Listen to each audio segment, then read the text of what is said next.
வணக்கம். ஆன்மீக செய்திகள். சிவகங்கை மாவட்டம் காரைக்குடி நகரின் காவல் தெய்வமான கொப்புடை அம்மன் கோயில் செவ்வாய் பெருவிழா ஆண்டுதோறும் 10 நாட்கள் கொண்டாடப்படும். இந்த ஆண்டு விழா கடந்த 12ஆம் தேதி காப்பு கட்டுதலுடன் துவங்கியது.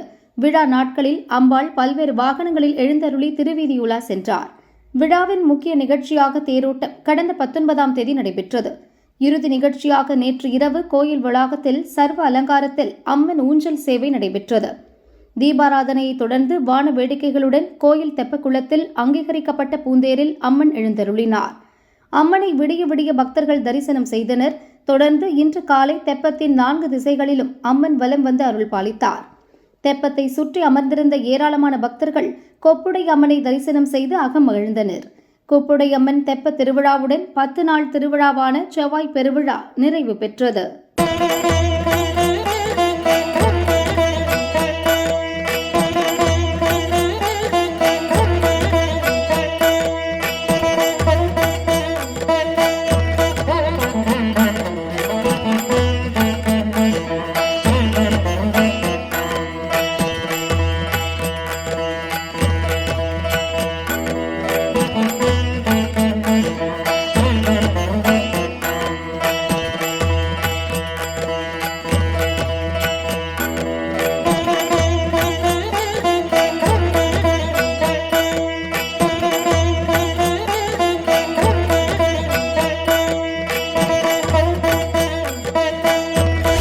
சிவகங்கை மாவட்டம் இளையான்குடி அருகே சாத்தமங்கலத்தில் உள்ள வாடக்கோட்டை முனீஸ்வரர் கோவில் வைகாசி திருவிழா கடந்த 15ஆம் தேதி காப்பு கட்டுதலுடன் துவங்கியது.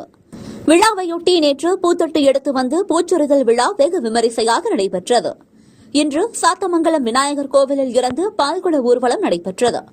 சென்னை மாநகராட்சி திமுக கவுன்சிலர் கணக்கு மற்றும் நிதிக்குழு தலைவர் தனசேகரன் தலைமையில் நூற்றுக்கணக்கான பக்தர்கள் பால், ரதம், பறவை, மயில், இளநீர், பன்னீர் காவடிகள் எடுத்து ஊர்வலமாக வந்தனர்.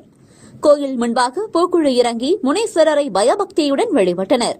விழாவில் இளையான்குடி, RS மங்கலம் சுற்றுவட்டார பகுதிகளைச் சேர்ந்த ஏராளமான பக்தர்கள் கலந்து கொண்டனர்.